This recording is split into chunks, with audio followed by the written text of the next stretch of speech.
Yes, it is. Yeah, I can hear you fine now. All right. I think we had a microphone issue. Very good. Okay, so welcome everybody to the October 9th, 2025 joint meeting of the Northampton Planning Board and Northampton City Council Committee on Legislative Matters. We are convening tonight to have a hearing on new legislation, an ordinance permitting residential conversion of existing non-conforming historic accessory structures. So call the meeting to order, and because we insist on formality here, we're going to make everybody call the roll. Okay. Counselor Elkins. Here. Counselor Perry. Here. Counselor Jarrett. Here. And Counselor Maori. Here. That's all of the planning board. I mean, the legislative matters.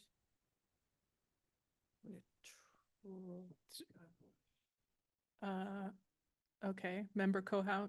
Here. Member Taylor. Member Tate. Here. Stacy, I'm so sorry. I don't know how to correctly pronounce your last name. You're here. Thank you. What is it? Dakey. Dakey. Thank you. I feel like I've heard it pronounced like 6 different ways. Yeah, That's normal. Okay, thank you. Stacy Dakey is here, and Jana White also here. Not here are Cameron Roach and Rich Baker. All right, very good. Before we get started, I'll just announce that the meeting is being audio and video recorded, so please note that. First up on the agenda, we have public comment. Is this public comment for both planning board and, do y'all have other business after we get done?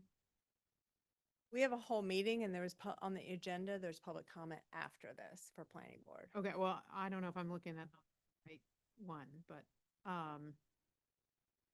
does anybody have any public comment right now? Does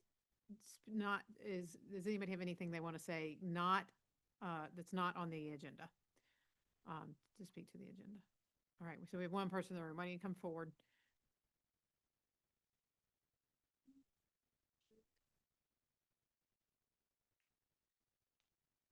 It's not for the agenda, anything that's on the agenda. And then you want to make sure. If it's on the agenda, then it's like, got it. Thank you so much. Okay, perfect. Thank you. I'm not seeing any hands online or any other hands in the room. I suppose I'll leave it to planning board if you want to have another public comment section at the end. I did see that agenda floating around, and then now it's on this. So, okay, we have approval of the minutes of the previous meeting. So the minutes of the July 17th, 2025 Legislative Matters Committee meeting and August 11th, 2025 joint Planning Board and Legislative Matters Committee meeting. I would propose we need to do those separately because one's a joint meeting and one's not. So can I have a motion from somebody on Legislative Matters to approve the minutes of the July 17th meeting and the August 11th meeting? And we'll do those together, and then we can let Planning Board do their meeting. I wasn't expecting them. Move to approve the minutes of July and August. Oh, they don't have to do it. Okay, No. Thank you. Yeah. Second. All right. Is any discussion on approval of the minutes? No? Okay. We have to take a roll call vote because we're not all here. So, Okay. Counselor Elkins. yes. Counselor Perry. Yes. Counselor Jarrett. Yes. And Counselor Maori. Yes. Apparently, planning board doesn't have to approve these minutes, so it's deemed approved. All right, and next up is the thing we're all here for, is the public hearing on the proposed zoning change, 25.315, an ordinance permitting residential conversion of existing non-conforming historic accessory structures. Can I have a motion to open the hearing? So moved. Second. Nope. Any discussion on opening? All right, we have call roll. Counselor Perry. Yes. Counselor Jarrett. Yes. Counselor Maori. Yes. And Counselor Elkins. Yes. We can consider it open for all purposes unless you want to be formal about it. Okay, so Counselor Alex Jarrett and I are sponsors of this legislation, so we are gonna start with a little bit of an introduction. We're gonna keep this part brief. Give Director Mish a brief opportunity to chime in at the outset, and then we'll hear from anybody in the public who wants to speak to the measure. So, Counselor Jarrett. Thank you. Yeah, I'm very excited to move this along. We've been working on it for maybe a year and a half now. So it allows residential conversion of accessory structures that are built in 1975 or earlier. So these are carriage houses, garages, barns, etc., that are within the required side and rear setbacks for residences. So normally you can only do this conversion if it's outside of those setbacks. And so even if you're, in this case, if it's meets this historic criteria and it's within that setback, you would be allowed to convert it if this passes. So the setbacks are between 10 and 20 feet from the side property line and 20 to 50 feet from the rear. And that depends on the zoning district. So there's two goals that we're working from here. One is historic preservation, and this is an established goal of our Sustainable Northampton Plan. As I understand, they're currently undertaking an inventory of these types of structures to better understand and preserve them. They are an important resource for understanding our history. They take time and money to maintain, and adding another use will help preserve them. And I thank the Historical Commission who gave a positive recommendation.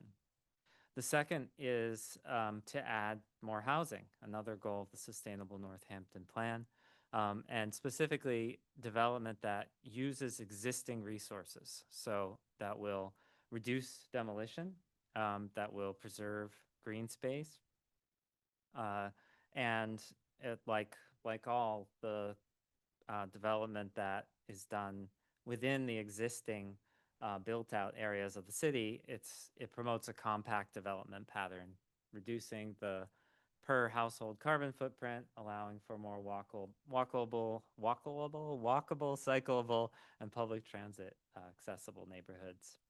And the housing crisis continues, and there's a recent study, the Donahue Institute report that Wayfinders commissioned back in July, really speaks to the continued need.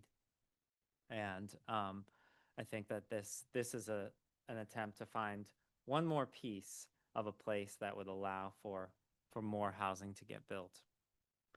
There are some 900 of these structures in the applicable zoning districts. In some cases, these are already set up as studios. Conversion might not be that expensive. And it's important to remember that all the building codes and the fire codes have to be followed. And that actually may limit some from not being able to be developed because if they're too close to other structures.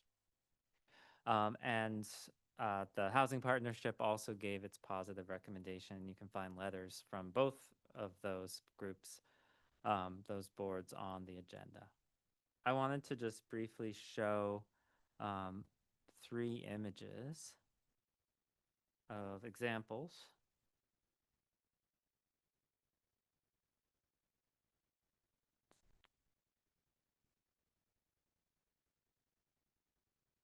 Okay, there's one example of a carriage house. In all of these cases, these would be too close to the property line for normal or for by right development. And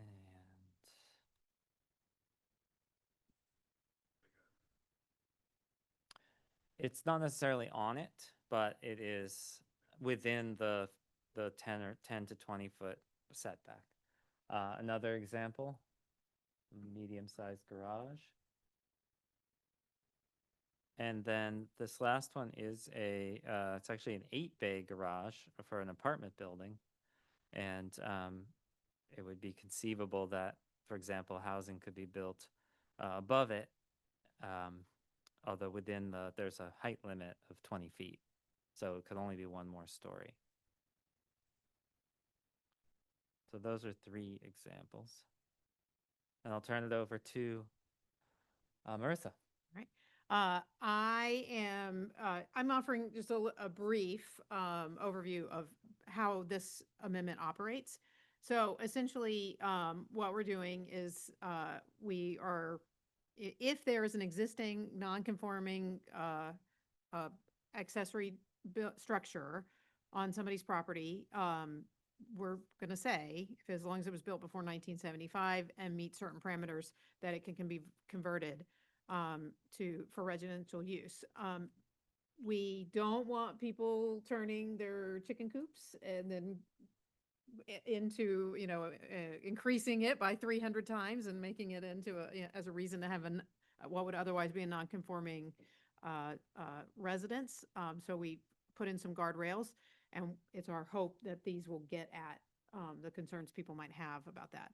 So specifically, we're not going to, and this is written into the amendment, there's not going to be any expansion of any non-conforming portion of the footprint after passage of the bill. So whatever is non-conforming, if it's 5 feet over what would be the accessory building setback line, that can't get any bigger. If it is taller than what might otherwise be allowed, that can't get any taller within the part that's already within the setback. We're working to we want these buildings to maintain their key characteristics. The goal is to keep exteriors consistent with their historic appearance. That's a little h though, so I would say not a definitionally a thing, but as much as possible, we want these structures to remain what they are, but be used differently inside.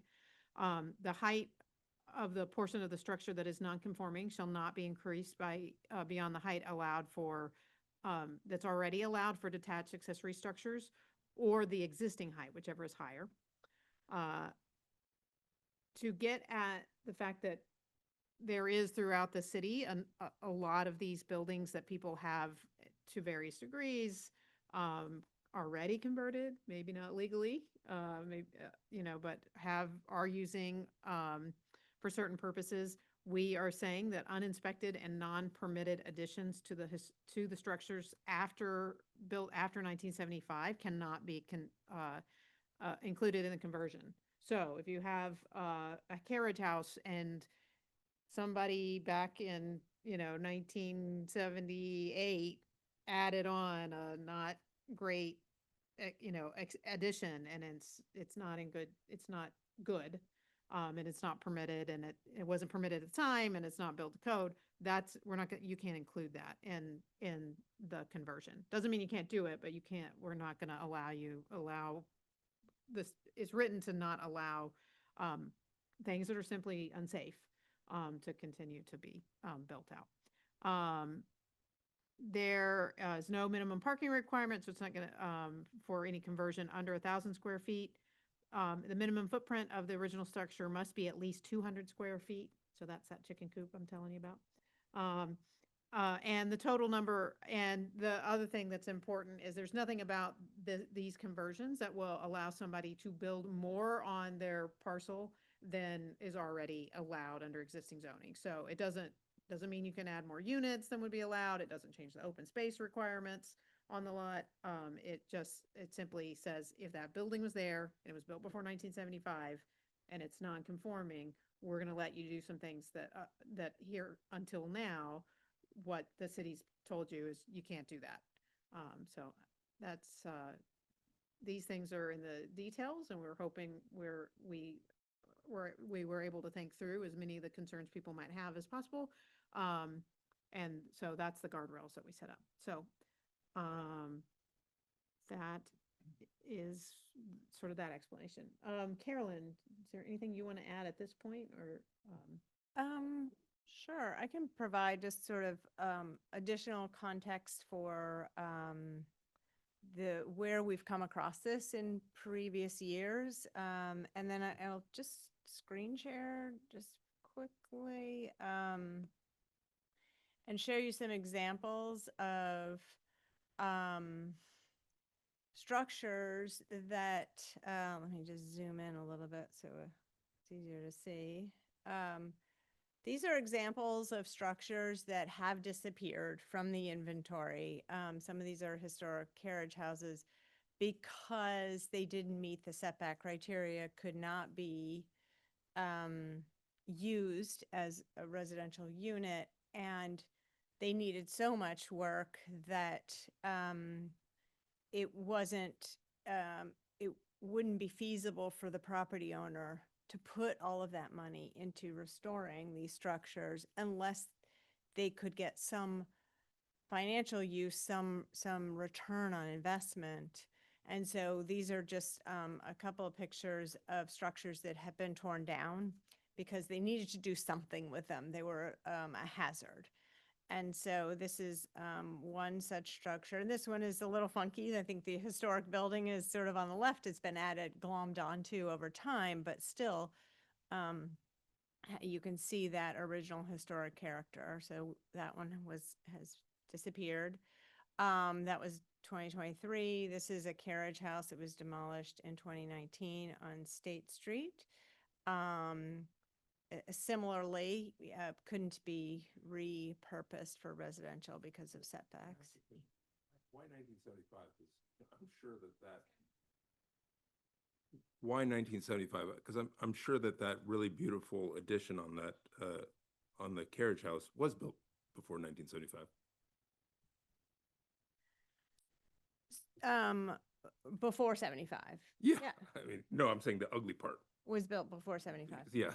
Yeah, so 75 is actually the cutoff. So this structure would be allowed because it was built before 75. And 1975 because it's 50 years. And sort of in the historic preservation world, there's sort of a running clock of 50 years. And so 75 is the year for that. And what happens if let's say this structure right here, half of it, obviously one part is much older, and someone added it in 1985, the ugly part.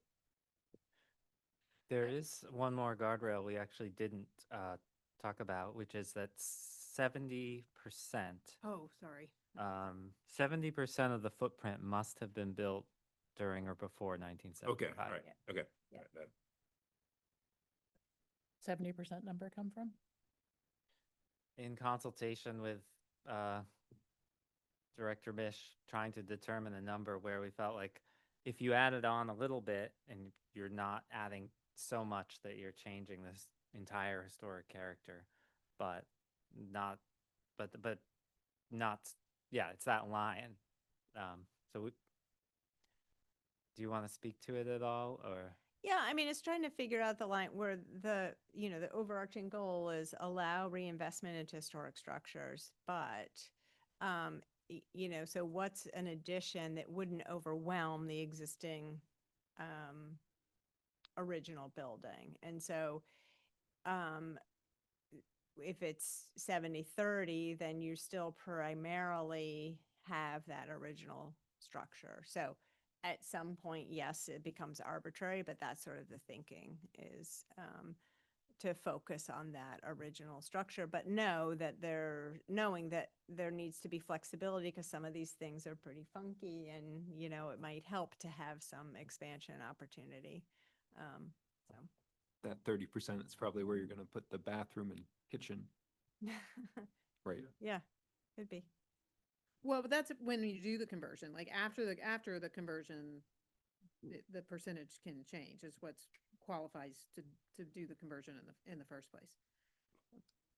And then just maybe we'll get there, but in all of these examples, I would bet a lot that there's no foundation to any of these structures.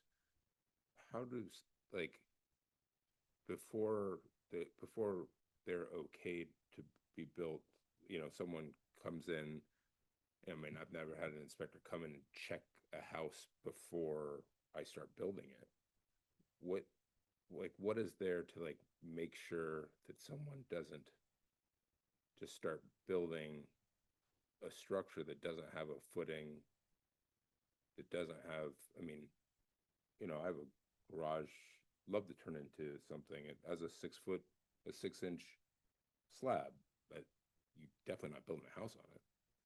Well, I mean, that gets, so the building codes and that gets into building code issues. So things that are, and permitting, in terms of the actual construction.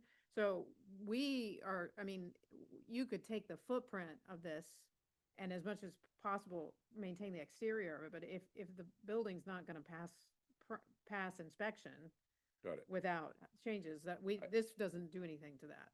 Okay, I'm just trying to like not overwhelm our building inspectors. And I think that there is a value in trying to just, someone says, oh, it's my right to build this because it's within the setbacks and blah, blah, blah. But then it needs to get torn down because the only way to build it is to tear the thing down to put in the structural components that make it a buildable structure. And there's no way to lift these things up and build. I guess there is a way, but Right. not in a real world sense. Well, and that's gonna be, sorry, I don't mean to, No, I mean, if we wanna, I don't know if we wanna jump into this part of the weeds of this discussion yet, but I mean, that's gonna get into, people will have to do their own cost benefit Okay. analysis of whether or not it makes sense to take advantage of this or to tear down and do a new structure. We're hoping to preserve what we can and what is feasible and give people options that they didn't have before. But we're not gonna solve structural problems of buildings that with this. I understand that, but I just think historical preservation is great, but personally, if I was balancing the needs of the city, I would have more housing versus keeping a dilapidated old barn. And so, like, if it just seems like the footprint is the important part here and not the structure itself. It is, and why don't we come back to that in the discussion? Because these are all things that we have talked about, at some length. So why don't we come back to that? Okay. If you want to finish, and then we'll. Yeah. back. And just, these are really just more examples of sort of older structures that have come down, that we've lost from the inventory. And that's sort of speaks to, again, the Historical Commission, very much supports this and wants to do an inventory of these structures, but also we know that they can't always be preserved, but there would be a path, of course, to, maybe if you're demoing, you can actually meet the setbacks, if you're demoing the whole structure. So I think that's my last shot. I'll stop sharing and then we can go back to that discussion. Yeah, I'm actually very excited to talk about these things because these are all things that we've talked through. But for right now, what I'd like to do is go to the public, so we can hear from people who are here in support. Normally, I would do, if it looked like there was going to be a lot of activity, I would do pro and con. But I'll just take people in the order, and when you are called on, if you can to speak, just let us know your name and where you're from, and it's helpful if you know and have a position to say whether or not you are for, you support or oppose the measure. So I'm going to go first in the room because are you here to talk about the measure? Okay, why don't you come up first and because I don't know if we did the sign up sheet. And is there a time limit? Let's say 3 minutes, but I will say if it's not hot tonight, I won't, we can use some discretion, if it's not too crowded.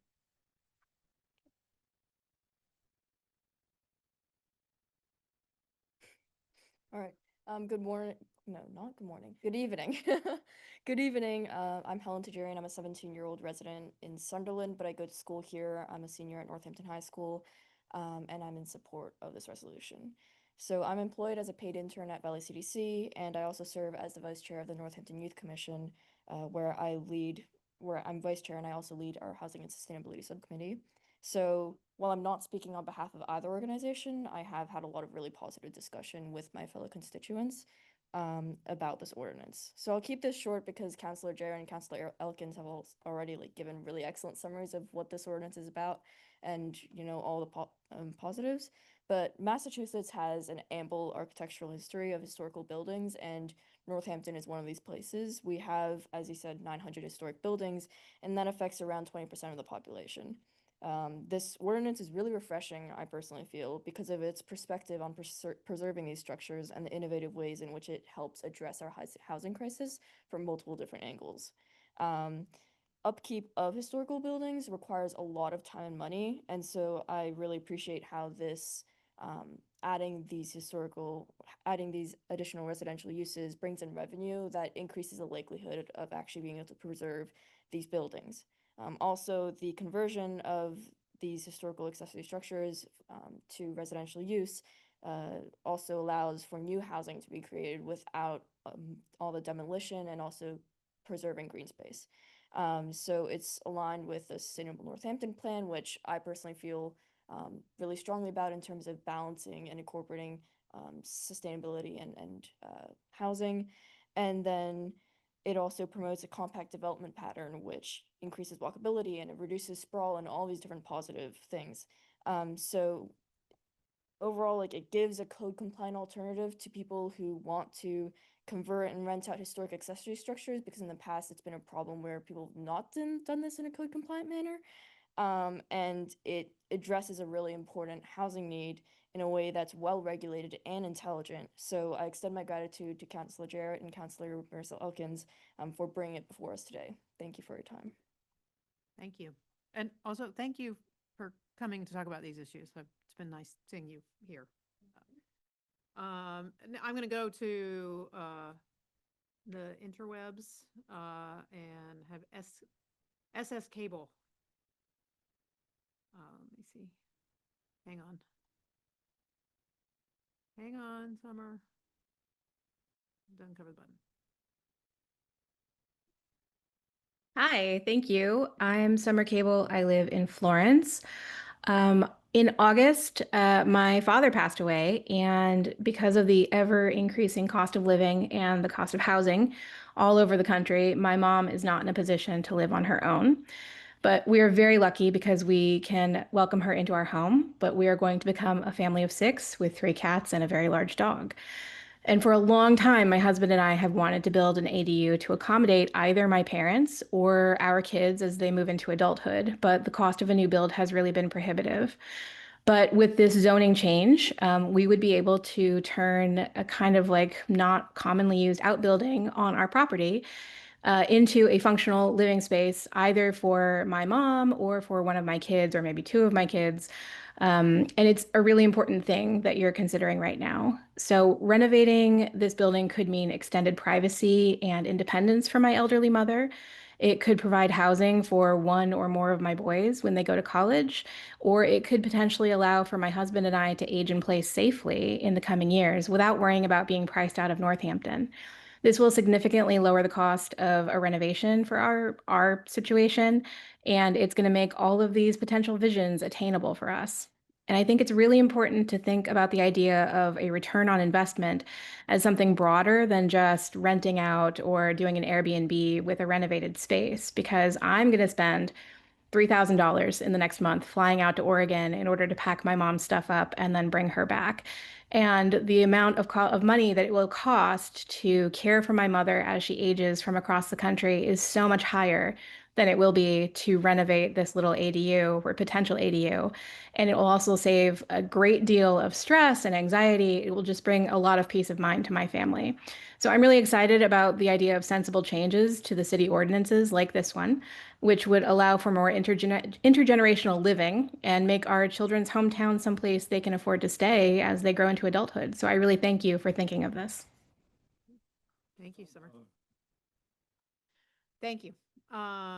Anybody in the room? Ben, button up.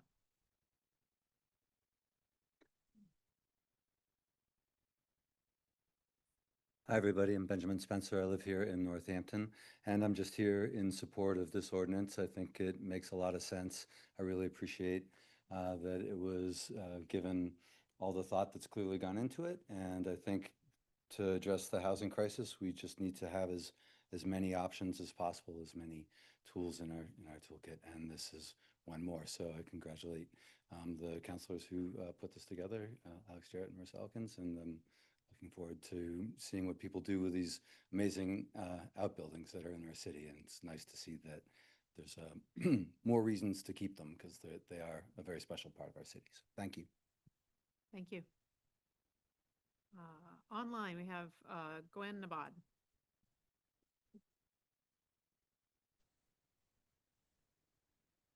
Yes, thank you so much. I'm Gwen Nabad, and I'm the chair of the Northampton Housing Partnership. And I can read this letter oh, it just shut off. On behalf of the Northampton Housing Partnership, we wrote this letter to express our strong support for the proposed ordinance 25.315, an ordinance permitting residential conversion of existing non-conforming historic accessory structures. At our meeting on Monday, September 8th, the partnership voted to give this ordinance a positive recommendation. The proposed changes are a vital step toward creating more housing development in our city. The conversion of existing non-conforming historic accessory structures such as carriage houses and barns into residential units is an effective and sustainable approach to increasing housing supply. This ordinance aligns with the goals of the Sustainable Northampton Plan by promoting infill development in existing denser areas, which reduces the per household carbon footprint and encourages more walkable, cyclable, and public transit accessible neighborhoods. We believe that this ordinance will not only help address the housing crisis by increasing supply and affordability, but also serve the city's goal of preserving historic structures. By allowing these buildings to be converted for residential use, it provides owners with a viable use and a source of revenue, making them more likely to be maintained and less likely to deteriorate into health and safety hazards. The proposed conditions, including the preservation of key character-defining features and restrictions on footprint expansion, ensure that this new development is done in a way that respects the city's history and architectural heritage. The flexibility in parking requirements for conversions under 1,000 square feet is also a pragmatic and necessary component of this ordinance, acknowledging the limited options for additional parking in these historic settings. We urge the City Council to pass Ordinance 25.315 and continue to take bold steps to address our housing crisis by increasing housing supply and affordability. Thank you. Thank you, Gwen. Anybody else in the room? No? Okay. Online, Jacqueline. Good evening, Jacqueline McCrainer, Northampton, Massachusetts. I was just wondering if somebody from the planning board or legislative matters could speak to how this ordinance will preserve green space as these new structures are built. Thank you. Thank you. And Alex Porter, online. Yes. I live in Florence, Massachusetts. Can you hear me? I own one of these houses with such a structure behind it. It's a two-story carriage house. It was renovated in 2007 by two owners before me. So I can speak to how it was renovated. I'm also an architect. It was basically lifted up and the foundation was remedied and a new structure was kind of ameliorated within the structure. I believe that the person who owned it thought that they could grandfather in a residential use because it had been used as an apartment, but she couldn't demonstrate continued use. So I bought it in 2017, figuring I would figure out some way to use it, to use it to have my mother live there or have other families live there. And I couldn't do that, obviously. So I found the cost of upkeeping the property incredibly prohibitive. The carriage houses, since I can't really afford to put money into it because I don't have much use and also heat it. So I ended up having to move out of the property. And so I just want to, speak my support of this as a property owner. Thank you.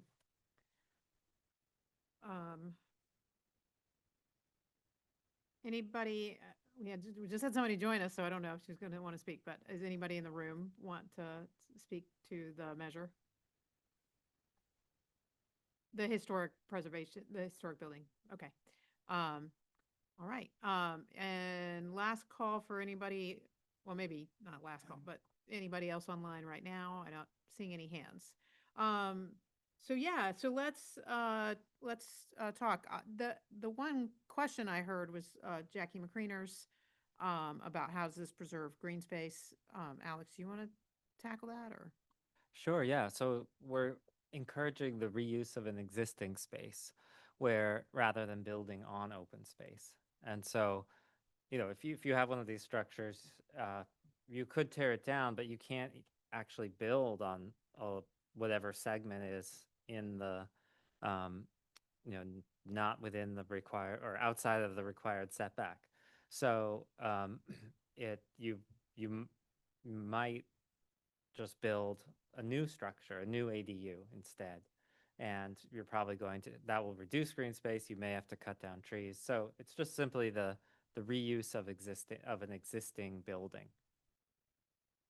Right. Yeah, it's within what's allowed on any given parcel in terms of open space requirements. It is possible to use this and add to the footprint of a structure when you do this. Nothing can be added in the portion of the building that's non-conforming, but you can add to the footprint. But it's a different matter than building an entirely new structure that may have to be, like you said, further in and disrupt more trees or that kind of thing. So that's right. It doesn't change the open space requirement of the lot, so there's really no difference. It's just, is that open space in the setback or not Yeah, the that's setback? right. Exactly. And I mean, it's if somebody has additional open space that they can build on within the zoning requirement, well, they can do that, and it may require taking trees down. That's less likely to happen if more of the building is an existing structure, right? That's already there because presumably there aren't trees growing up through the middle of it. Presumably, but some of these buildings are pretty derelict, so maybe. Some of them do have trees. Yeah. Yeah. You're also preserving open space, I guess, by having that no minimum parking requirement. Right. So there is an additional driveway that you have to build. Right. But you certainly could build up to whatever that open space requirement or allowance is. Right, exactly. And whatever number of units is allowed already doesn't change that. So I would open it up to discussion. Folks have on the planning board legislative. Alex? Councilor Perry has his hand raised online. Oh, I just wanted another thing that some people can do to achieve this presently is to connect their principal structure to the accessory structure using a walkway, like a covered walkway. And that I know that some of the people I've talked to have looked into that, and that itself can be quite expensive. So I don't think that we should require people to go through that process or that expense. Garrick? Yes. So first, I just want to thank everyone for the work on it. I love how we're using a bunch of tools to try and expand our housing in Northampton.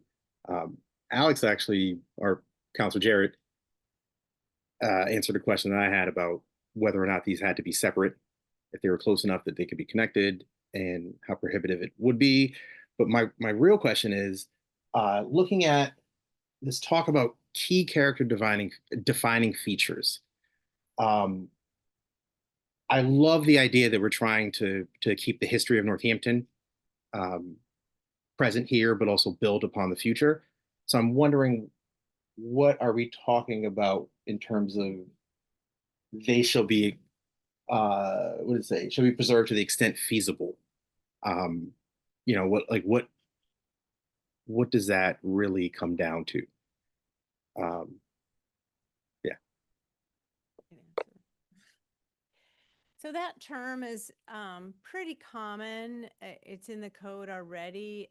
In this situation, I mean, the Historic Commission often uses this as a to evaluate projects that are in front of them for either demolition or preservation, additions, and so forth in the historic district.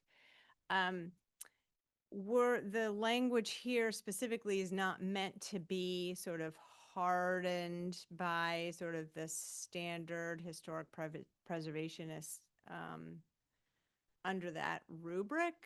But and there will be some sort of interpretation by the planning board, because these require site plans. So the planning board will look at it and say, okay, you have this amazing cupola on the top of your structure, and you're preserving that and turning it into an amazing skylight that's coming down it. I mean, that would be an example of preserving a key character defining feature of such a structure. But it could be that there aren't any key character defining features. You know, if a structure was built in 1971 and it was pretty simple, you know, there's not necessarily a compelling interest to, say, preserve the trim just as it was. So it's really going to be up to the planning board, but with Historic Commission input they can, you know, they wanted to look at these. So if there was something that sort of was striking about a structure, they could certainly send a message to the planning board and say, hey, this component, this element is really important to this structure. We recommend the planning board make sure that that gets preserved, as long as it's, you know, financially feasible. I'm going to continue just for a second on that same point. Is that the reason why I asked the question is I think about the story we tell um, to future generations, and even though a structure might not have any exciting um, elements, it doesn't mean that it doesn't have historical value. If that makes sense. I know, you know, coming to mind, I think of things that might have been in the Underground Railroad. You were trying not to draw attention to certain structures. So I just wanted to put it out there that maybe a component of historical collection preservation is important in these decisions. Yeah, I mean, I think that's exactly why the language is there, because they're different. It's going to be different for each structure, or each structure that from the decade that it represents, or the half decade that it represents. So you might have a mid-century modern structure that has a long, you know, eave, and that's the character defining feature. It's a very simple element, but it speaks to what was intentional in that time period. Carolyn, I'm sorry, Garrett. Are you done? A question for you, Carolyn. I mean, do you envision, because this little bit of the historic feasibility is a more recent addition to the drafts. Do you see kind of streamlining that process for planning board if somebody's coming with one of these projects, that it would automatically go to, or to be referred to the Historic Preservation Commission, or is it up to the planning board to say, we would like them to weigh in? I think it's going to be a internal communication within our office to say to the Historic Commission, hey, this thing is coming in front of the planning board. If you want to weigh in on it, you can. You know, so we could send notice out so that they could meet at their next meeting if it happens before the planning board meeting. But I don't think it makes sense to automatically send something to a second meeting. That just delays, costs money, and is a Yeah. barrier. Yeah, I mean, because I'm a little concerned about that. And also, I don't want it to get too arbitrary about what projects get that treatment Yeah. versus what doesn't. Right. So that's And I think they were fine with the way that it's written, like they don't, there wasn't like a push to have it come to for their review. okay. Saving saving a cupola would cost, if I would imagine that would easily be $15,000 to $20,000. First of all, you're hiring a licensed contractor with insurance, then you're hiring someone with a crane, then you're hiring someone who's cutting that out, supporting the house while it's cutting down. That is not a cheap project. And again, you're balancing these things with more units. These things don't just save themselves. Like cupolas are great. They're not insulated. They're not sure what the point of them is. They look very cool, but just the cost of moving that to a modern structure, it would be massive. I think my concern with this is that in practice, the planning board isn't really in a position to answer the question of, is this financially feasible? Because it is, you could put a dollar figure on it and therefore it is financially feasible, but we don't know if you have $20,000 or even if you do, if this is the right way to spend it. And so I understand the intention of this and I support the intention of this, but I think my concern is that when it comes to projects actually coming before us, that there won't really be any basis. I can't conceive of a situation in which we could confidently say, no, it is feasible for you to preserve this and therefore you must. I don't know if there's a way around that, but it also seems to me that the other similarly intentionally broad criteria that show up in ordinance, like character of the neighborhood, are often interpreted differently, sometimes misunderstood, and can be cause for a lot of strife around project evaluation, and then lead to feelings that we're sort of not being equitable in the way that we look at different projects. And so again, as much as I like what this is intending to do, I'm concerned about how we're actually going to enact it when projects start coming before us.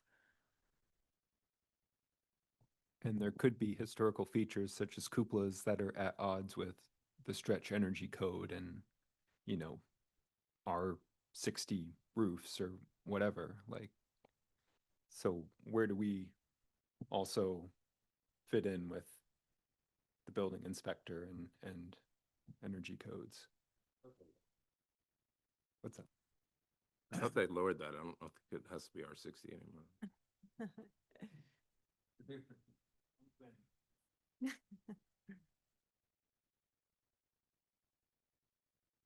Anybody else have comments? Well, I was in relationship to that. Let's just say, for the sake of it, that we don't have any cupola. We just have an old garage that was built before 1975, and someone wants to put a sloped roof on it so that they can put solar. In that case, the house will be greater than 20 feet. You just think about just by the nature of a slope over 20 feet, you're going to have, it will be greater than. So the part that is non-conforming can't be higher than that. So once you get to what is legal already allowed, the legal setback line, that can stretch to. So if you're lucky enough that your south facing is in on your house, you can have your roof higher than 20 feet. But if your house is perpendicular to south, you can't go higher than 20 feet. But that's already true, right? On existing zoning, like if your house is situated on your parcel, it is what it is, right? So, I mean, we're not gonna solve everybody's Well, no, I get that, but engineering this seems like, construction problems with it. but this, I'm all for supporting this thing. I'm just saying that this, like, with solar, it's a big deal to be able to. And so I'm just wondering if, I just wondering if, I guess if it's not perpendicular, it doesn't work. And I can add to it too. So the height is measured to the midpoint of the roof line. Oh, is it? If Okay. So it's not, on a sloped roof, it's not the highest point, it's the midpoint and to the average finished grade. So even it- even if it's a porched roof? Yeah, yep. Okay. There's that piece. Also, we currently don't, even if people just do garages now with solar on them, they still can't be 20, like a brand new garage can't be more than 20 feet in height. Again, taken as measured to the midpoint of the slope of the roof. Yeah, and to be clear, I mean, what we really are aiming for is that people, that structure that's already been on, on your neighbor's lot line, the general goal is it should not, the portion of it that faces the neighbor, that abuts the neighbor, that is non-conforming, to the neighbor, shouldn't change. The height of it, the length of it, for the most part, like all these things, like that part of it, your neighbor's experience as much as possible should not, should not change.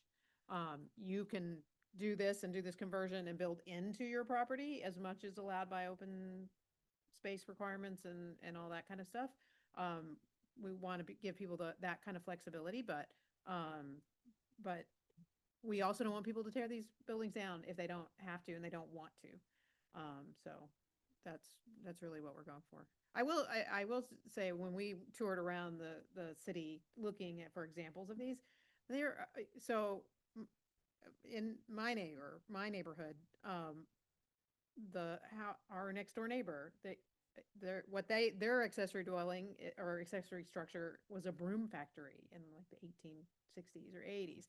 There's I have other friends in their next door neighbor that it was an ice cream distributor on Massasoit, and there are so carriage houses are interesting, but we also have like crazy things like broom factories and ice cream factories and who knows what else, and it's cool to be able to keep those and the fact of the matter is they're being torn down, or worse sometimes for the community is that they're left to be derelict. They are not maintained, and because it's difficult, people get older, they can't put the thing, they don't have a use for it.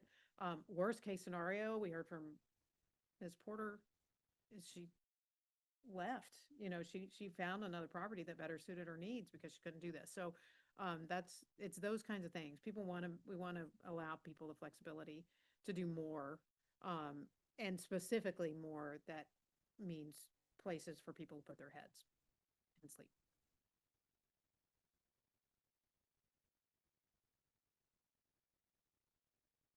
George, yeah.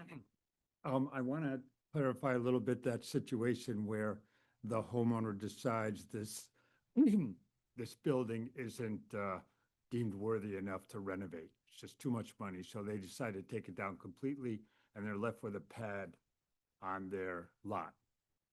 And part of it, I think it's spoken here. I think letter A talks to that, and Counselor, you were just talking about it in terms of the open space. Can you walk through that again for me? What they do, what happens to a pad that now is available for me as a building site, so to speak? Carolyn, would that qualify as complete demolition? Yeah. So this ordinance would not apply because it would no longer be a historic structure.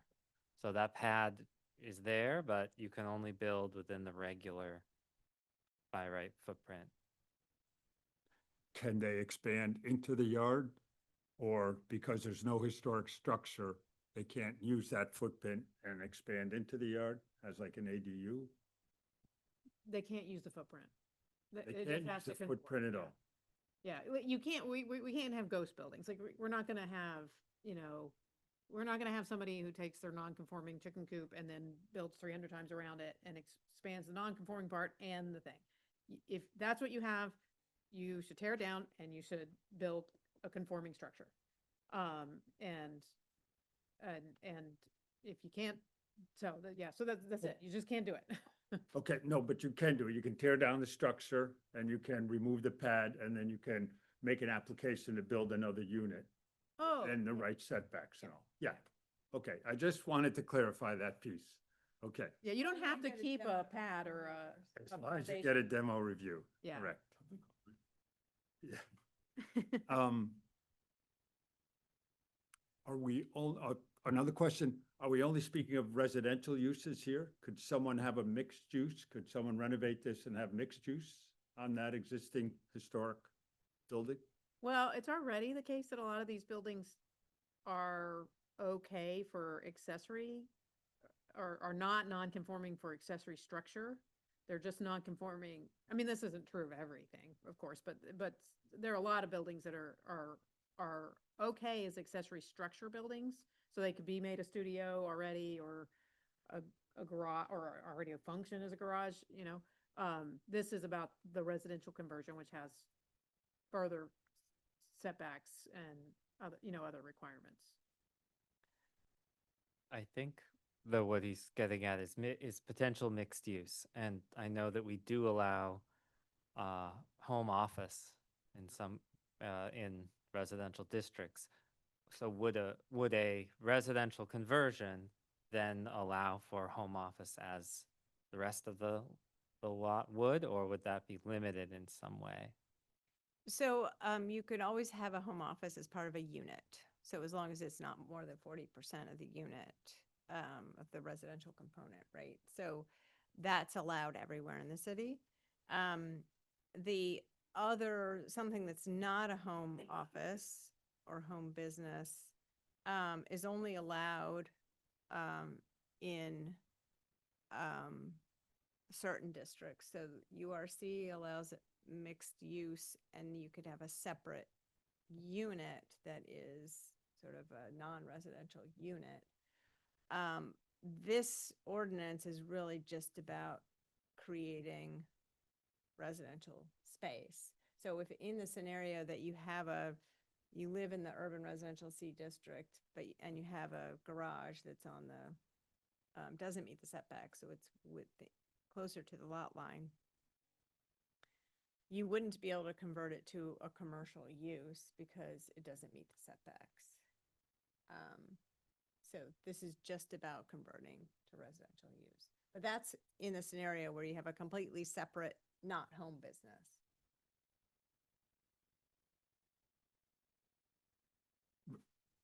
So I have this footprint.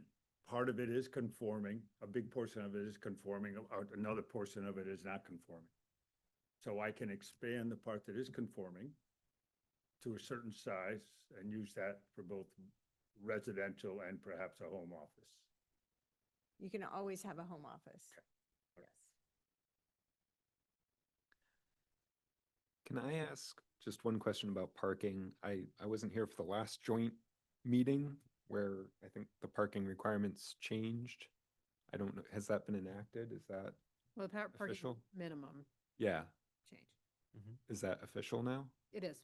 Okay, so if we have a situation where there's a primary residential structure with this now reduced parking requirement, which is what, one car, One space per unit. one space per unit, and now we have this historic ADU that we're gonna have that's less than 1,000 square feet, so we don't need additional parking for it. Is that all that means, that we can have 2 units on that lot with 1 space for a car? Yes. Okay. Yes, right? Yeah. And one of the challenges with multi-units and parking is that you can't share a driveway. Like, you can't share you can't have a front and back, one behind the other. Well, you can within each unit, but so you could run into situations where it could just not be possible. Like you can have multiple parking, you can have two spaces, but they're one behind the other. Yet because it's two separate units, that's not allowed. You have to have a pull-in, and there has to be, this rather large amount of space, like 18 feet for backing up, but then 18 feet for the space. And on tight sites, that just may not be feasible. So this essentially allows, you can still have the two spaces, but you don't have to Only do one counts. but it only counts Yeah. as one, but that's all you need. But yet you can use that if you share. So I think that flexibility is important in these tight spaces where you can't decide where you're going to build the thing because it's already built. So that was the purpose of doing this. Yet also keeping, if it's a very large structure, we felt at that point you're probably housing a lot more people, likely to need more. So there was a limit there of that 1,000 square feet. So if you're over 1,000 square feet in the scenario I just laid out, there'd be 2 parking spaces required. Yes, and they couldn't just be one behind the other. Right. You would have to have the ability for each of them to. Right. 2 parking spots for the whole parcel, for the existing structure, and then the new conversion. One for One, each. one each, right? Yeah. Okay. I just want to make sure I understand. Thank you. Yeah, no, great question. George? How do we understand that this kind of situation needs to come for a site plan review to the planning board? Is it, Baked in. where is it? How is it baked in? It says residential conversion of existing non-conforming historic accessory structures is permitted by site plan in designated districts. Okay, thank you. And there'll be a, the zoning code will be edited to include this into use Yeah, this is tables, and an amendment to the zoning code, so it'll be, at some point it'll get updated. It's defined. If you go up a little from where I just read, you could see amend the table of use and dimensional regulations for certain districts. Alex. So I wanted to talk more about Jana's concern of the key character defining features shall be preserved to the extent feasible, because I hear that concern and want to make sure that the planning board has adequate guidance to be able to address projects that come before it. So I wondered, Carolyn, if you have any thoughts on how that guidance, what that means, that those terms shall be preserved to the extent feasible. Do you see that like when the historical commission rules in the central business architecture, or I guess it's the Central Business Architecture Commission, when they rule, about what can and cannot be done, and they listen to the developer say, but I can't do this because of X. Like, what is that? How does that play out? Well, again, it's different because their jurisdiction is in a district where there's previously been defined essentially what those characteristics are or might be. And in this scenario, we're talking about the entire city and different eras of construction with different features. So I think it is going to be more nebulous. It's going to be one case by case, but also sort of looking at what matters. Is there anything that matters in this picture, and how much does it matter, and why? And there could be many instances where there isn't really a key character defining features that it's important to preserve. But generally the idea is you're not demoing 4 walls, but using that footprint to do that, or 3 of the 4 walls. And so I think this is sort of another way of saying, okay, so if you have a 1950s garage and there may not be anything about it that's needs to be inherently preserved, but on the other hand, you can't take down 3 of the walls and build something completely different that's basically a brand new structure, but you're just protecting one wall. I think it could be, there are instances where I think, the examples that were raised that could be complicated because, the Historical Commission actually had a long debate about the cupola on the church, St. John's Cantius. And also the Central Business Architecture Committee had a long discussion about the cupola on King Street for that church. And in both scenarios, the structure was really rotted and it would take thousands of dollars to rebuild and put it back up. Maybe we should put in that cupolas are never, can never be considered Yeah. feasible. Yeah. Keep them if you want, but Right. We're not going to hold you to it. we're not going to talk about cupolas. Yeah. And then the funny thing is, I think in both those situations, they weren't original to the structure. But over time, they've become, a defining feature.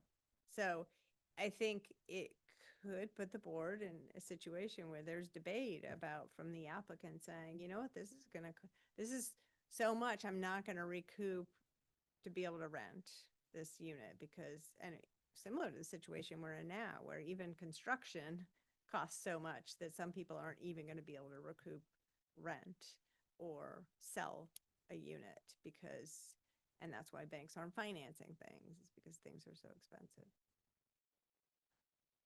So is that just, we'll see how it goes and potentially update the ordinance in the future, or is there some guidance that we can provide? I mean, maybe it could be something like, don't worry about the cupolas. Or it could be, if you can't meet the energy code, or if,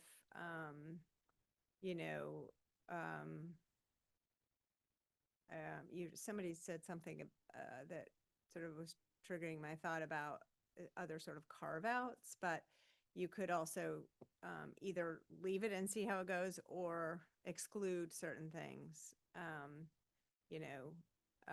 but I think it's important to weigh those other benefits to the city, like, well, you don't have a choice. You have to meet the energy code. So it just could be impossible to do that in certain situations.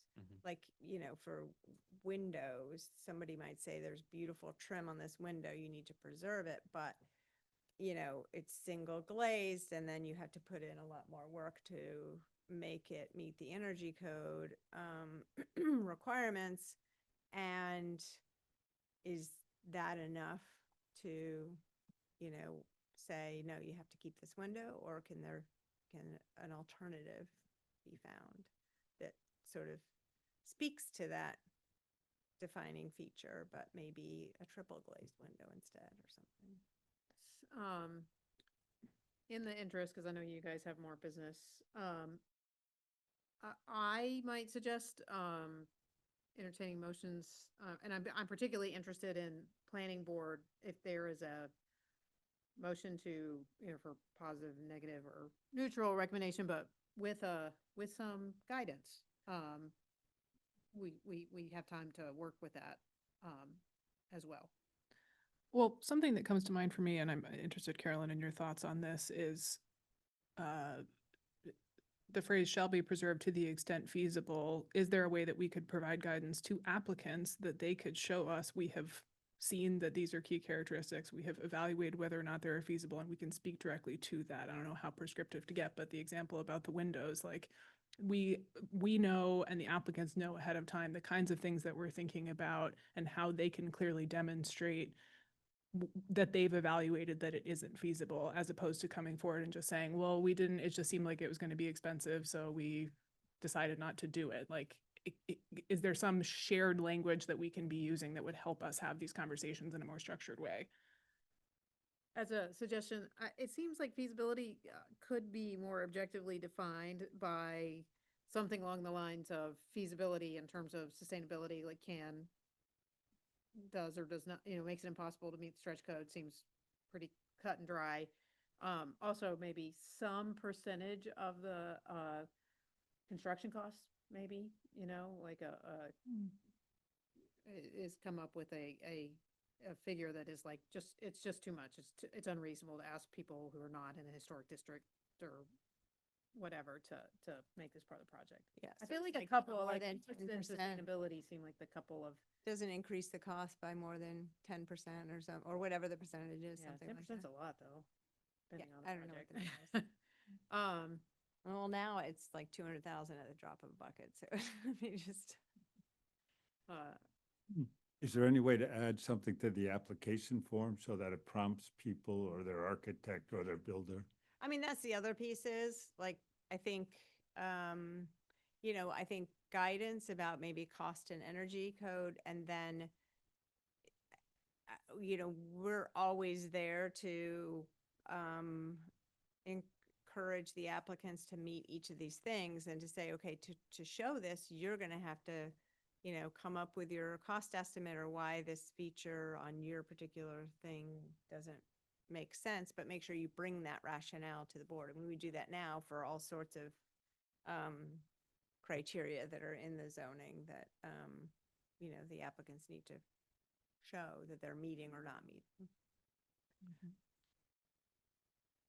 Alex? Oh. Oh, Stacey hasn't. Just one question. I appreciate all of that. I think adding some of that guidance would be really helpful. But if, say something comes to you and we think it needs to go to the historical commission, would it go through you, Carolyn, to them? Yeah, we go through before, the planning ideally before it comes Yeah. to us? Okay, so we'd have a recommendation before. Ideally. Okay. That guidance sounds great. Is that something that we think that needs to be in the ordinance to some extent, or is it something that's administrative It's that the planning department will develop Yeah. to assist people in the process? Yeah, it's administrative. I personally feel comfortable with the language as is and have it be an administrative layer to figure out what those items are. Okay, any last, George? Could we just look at letter D for a minute? And I'm not sure if Sam brought this up earlier. Uninspected, non-permitted additions to historic structures. Who's making that call ahead of time? Before their application, I guess? Yeah, so essentially, applicants need to show, as much information that they have about the structure. So we would say, well, prove that this was built before 1975 or that this addition was permitted. And so we can look through the building department records, or the applicant can do that or look through their own records and say, look, here's my building permit for this thing. And we do that now, frankly, for a lot of projects. And if they can't prove that it's been permitted, and even though it seems kosher, they may not be able to include it. Yeah, I mean, there are ways I think the building department inspectors can sleuth out things.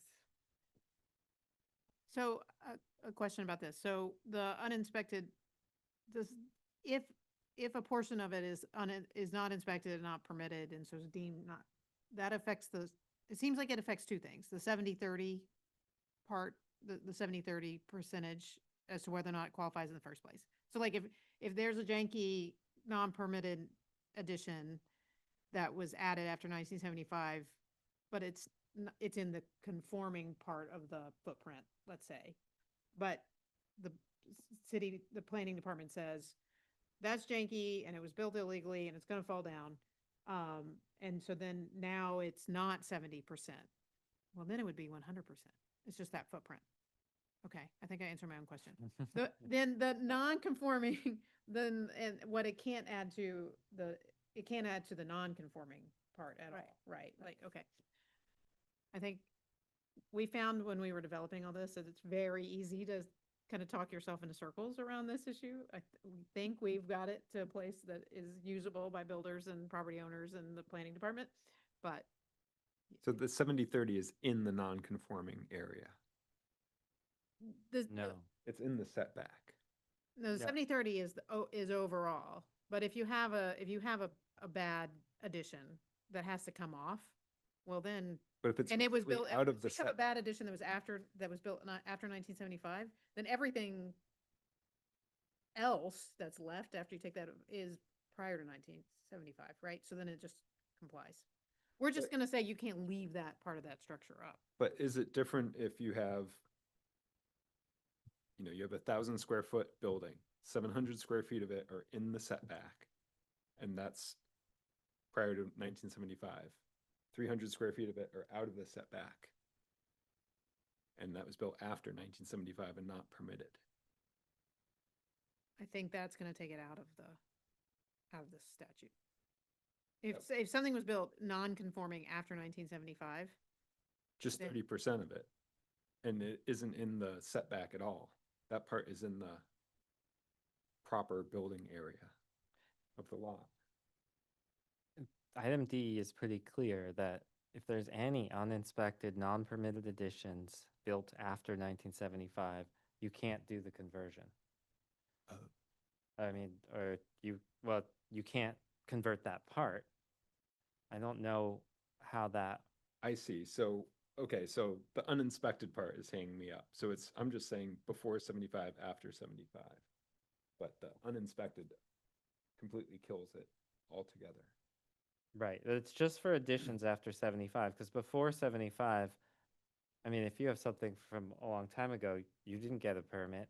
There wasn't Right. an inspection necessarily, and obviously that's but since that date we've kept records, and so I think that was we've gone back and forth on this provision some. I'm a little bit of the opinion, and still of the opinion, that I'm not sure we need it. Because if it doesn't affect the 70-30 percentage, right? And if somebody has, a janky addition, but it's in the conforming part, well, they can still add on within like they can tear it down and that part of it and still add to the historic. Can I'm I still tell a you little what my unclear on, interpretation is? yeah, please do. My interpretation is that D is related to the in the setback Right. piece. The non-conforming. Yes. Yeah. So you can't count that. That doesn't count as your footprint. But if the janky, as you say, is within the buildable area, that doesn't matter because, like you said, you can either tear that down and build something new that's completely conforming. Yeah. Right. But this piece is about an addition that was uninspected and in the non-conforming. So going back to my example, if you have the 1,000 square foot building, 700 square feet before 1975, 300 square feet after 1975 and uninspected in the setback, you would have to tear that down and you could only 300. use the 700 square feet Yeah. that was pre-1975 as part of Yeah. your structure. You couldn't use the 300. In the square feet non-conforming part. Yeah. In the right. non-conforming. You could make up those 300 square feet. Somewhere. in- Yeah, you in- could do in that the anywhere. right, Yeah, right. So it's just in the setback that this applies. is there clarifying language? Does it need to say? I don't in the understand why, setback? I don't understand the inspection part. I mean, if a current inspector says that it's safe, why does it matter that someone enclosed a porch at some point? Well, enclose a porch in the non-conforming. Okay, so they did Phase, it. So, but it's fine. I mean, I think again, I don't understand the inspection part of this at all. Maybe it's just not permitted. I mean, if something, Not. I'm sorry that But you someone someplace built something without a permit. Oh my Lord. But yeah, I know. But just not sure that this should hang up the process. I mean, again, if it's not safe, janky is not the same thing. If something is not safe, then it needs to get torn down. And someone comes with a red X and puts it on it. That's different. But if it's safe, why the hell do we care?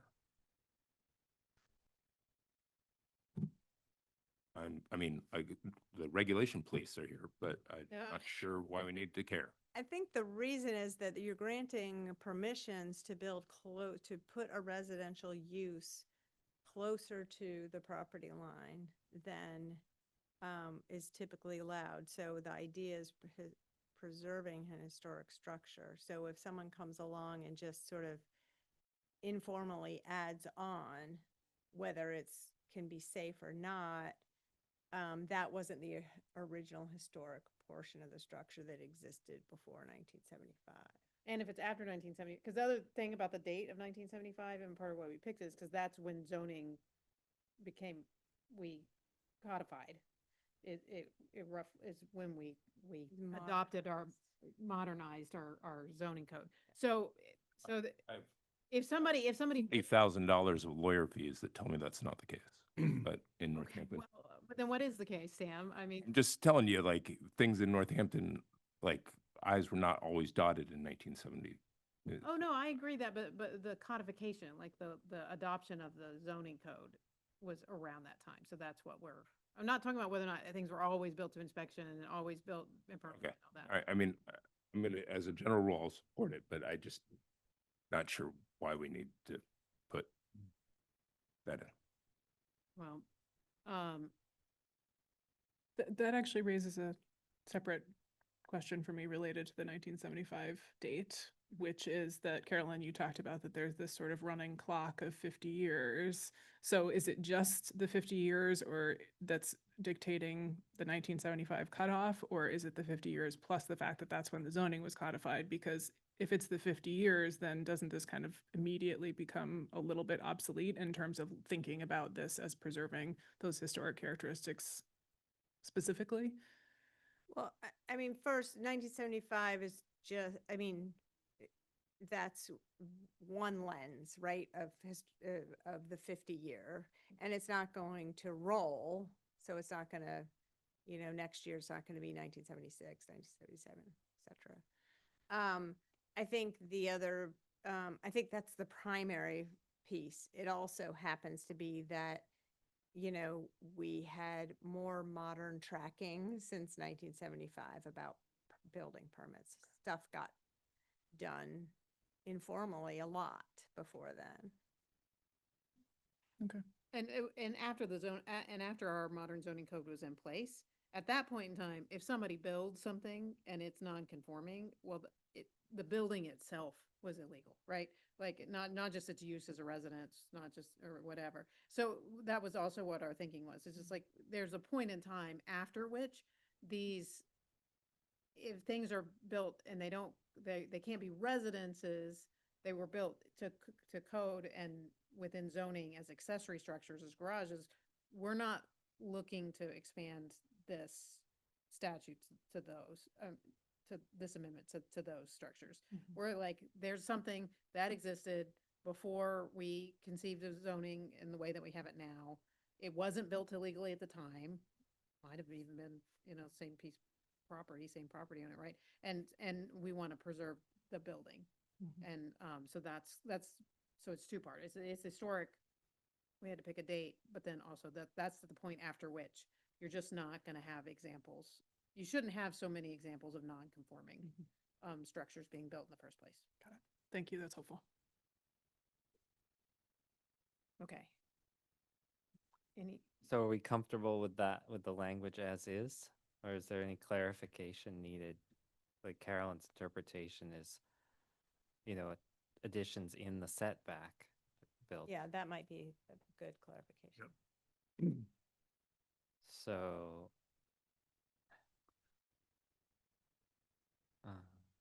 So we've talked about two different edits here. Are we going to add anything about administrative review in B? Or are we just going to leave that? I think Carolyn's point was that it would be administrative, i.e. we don't have to actually change what's written into the ordinance because that's something that they'll handle administratively. So we get the information we need to evaluate that criterion.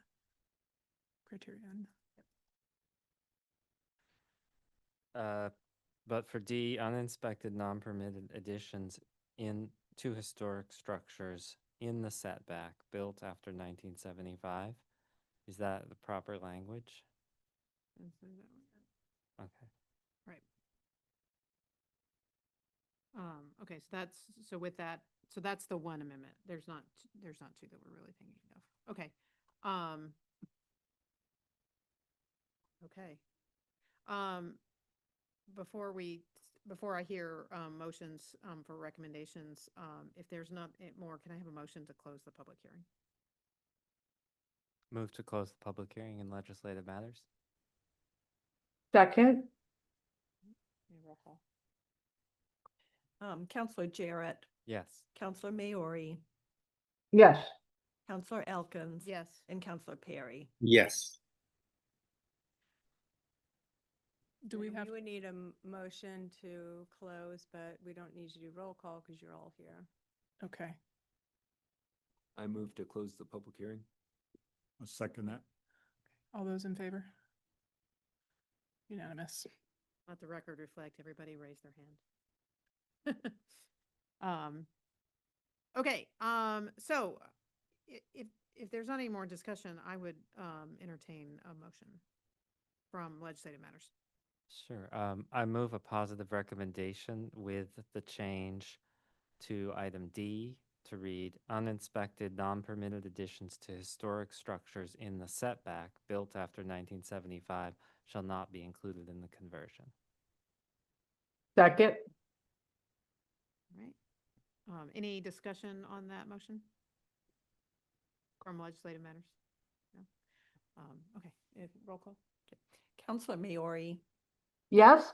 Counselor Elkins, Yes. Counselor Perry, Yes. and Counselor Jarrett. Yes. Is there a motion from the planning board? I move to make a positive recommendation for the legislation with the same amendment that Counselor Jarrett had just put forth for consistency. Second? Any discussion? All those in favor? Sam? Unanimous. All right. On the legislative matters bills, no further items referred to the committee, any new business? Oh, no. So can I have a motion from legislative matters to adjourn our portion of the meeting? Thank you all. I move to adjourn. I will second that. Thank you. Counselor Elkins. Yes. Counselor Perry, Yes. Counselor Jarrett, Yes. and Counselor Maori. Yes. Thank you, everybody. We leave planning board to their good business. Good night. See you all. See you. So we'll, I think, take maybe a couple of minutes to stretch our legs, get water, and let our colleagues here on legislative matters move out, and then the planning board will continue with its meeting.